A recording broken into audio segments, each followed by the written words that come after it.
sœurs, après l'aveugle de Jéricho, dimanche, après la femme courbée et relevée, lundi, après la graine de moutarde, mardi, l'Immaculée elle-même, hier, mercredi, ce sont les apôtres qui nous sont donnés comme compagnons pour cette ultime journée de pèlerinage. Les apôtres appelés chacun par leur nom, comme nous l'avons été nous-mêmes le jour de notre baptême, et comme nous le sommes constamment par le Seigneur qui nous aime tous d'une manière unique et singulière.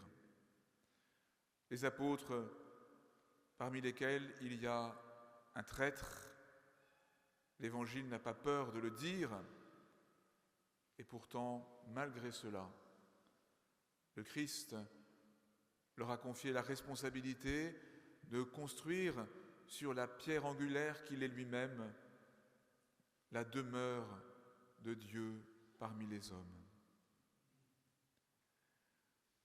Quand les apôtres descendent avec Jésus, ils contemplent la foule, une foule semblable à celle que nous formons, à celle avec qui nous avons partagé la prière à Lourdes des dimanches en arrivant avec le grand groupe des orphelins d'Auteuil et de la Nation gardiane, et puis à la messe internationale, à la veillée au flambeau, à la louange eucharistique. Et cette foule vit dans l'Évangile ce que nous avons vécu, autour de 3 verbes que je vous invite à laisser se graver dans votre cœur ce matin. Entendre, guérir, toucher. Entendre. Nous avons sans cesse à nous laisser nourrir par la parole de Dieu. Ce qui a guidé notre pèlerinage jour après jour, c'est la parole de Dieu, telle qu'elle nous est donnée jour après jour par la liturgie de toute l'Église. Cette parole est une nourriture, elle nous fait vivre, elle vient rejoindre les attentes et les blessures de notre cœur. Elle ouvre un chemin de liberté et de joie.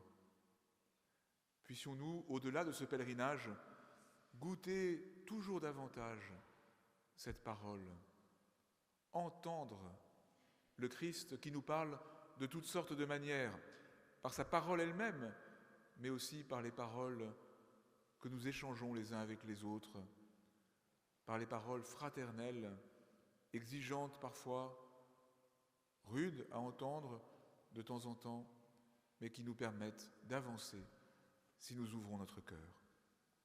Entendre. Guérir.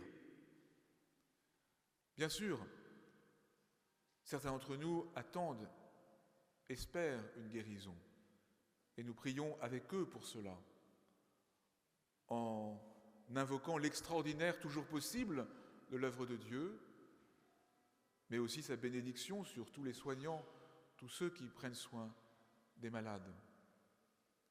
Et cette guérison, nous le savons bien, chacun d'entre nous est appelé à l'accueillir en se laissant libérer de toutes les duretés, de tous les manques de vérité, de tous les manques d'ouverture de notre cœur qui sont le mal qui nous menace le plus. Ne craignez pas, dit saint Paul, ce qui peut atteindre la chair, craignez plutôt ce qui peut tuer l'esprit. Le sacrement de guérison que nous avons célébré hier avec le sacrement de réconciliation dit bien cette guérison des cœurs essentielle, première, ultime. Et cet autre sacrement de guérison que nous célébrons ce matin, le sacrement de l'onction des malades, nous est donné pour que la proximité du Christ soit sensible au cœur de ceux qui traversent l'épreuve de santé, et que le Seigneur vienne au moins guérir les peurs, les découragements, les désespérances qui blessent les cœurs. Entendre, guérir, toucher. Le sacrement de l'onction des malades, que nous allons célébrer dans un instant, est un des sacrements les plus tactiles, si j'ose dire. Les prêtres qui m'entoureront pour le célébrer commenceront par imposer les mains sur la tête des malades, comme on voit constamment Jésus le faire dans l'Évangile, et comme il recommande à ses disciples de le faire après lui. Et puis, ceux qui recevront le sacrement des malades recevront une onction sur leur front et dans leurs 2 paumes ouvertes. Une onction avec cette huile bénie durant la Semaine Sainte en vue d'apporter le secours du Seigneur à tous ceux qui traversent une épreuve de santé. À la messe chrismale de notre diocèse, il y a quelques mois, en bénissant cette huile, nous avons prié pour tous les malades.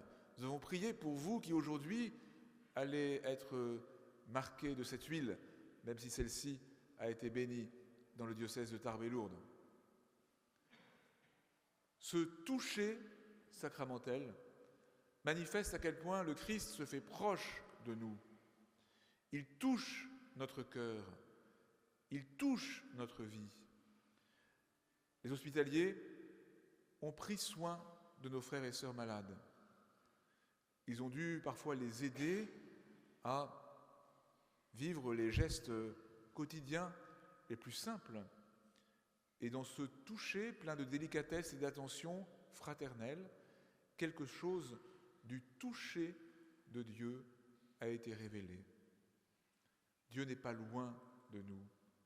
Il est proche par les sacrements. Il est proche par les gestes fraternels. Entendre, guérir, toucher. Frères et sœurs, ce que nous avons vécu ici à Lourdes, nous sommes chacun, quelle que soit notre santé, quel que soit notre âge, quel que soit notre degré d'engagement dans la foi, il y a parmi nous quelques catéchumènes, nous sommes chacun appelés à le partager. En faisant retentir la parole d'amour et de vérité de Dieu pour qu'elle puisse être entendue, en ouvrant un chemin de guérison au cœur blessé ou brisé. Il y en a tant, et nous pouvons ouvrir un chemin de guérison par la justesse de nos attitudes et de nos paroles, en nous mettant au service de nos frères toujours davantage pour qu'ils se découvrent touchés par le Seigneur lui-même. Béni soit Dieu, si proche, si grand, si petit aussi. Ne cessons pas d'ouvrir nos cœurs à sa présence pour en être le signe autour de nous, dans notre diocèse et dans tout ce qui fait notre vie. Amen.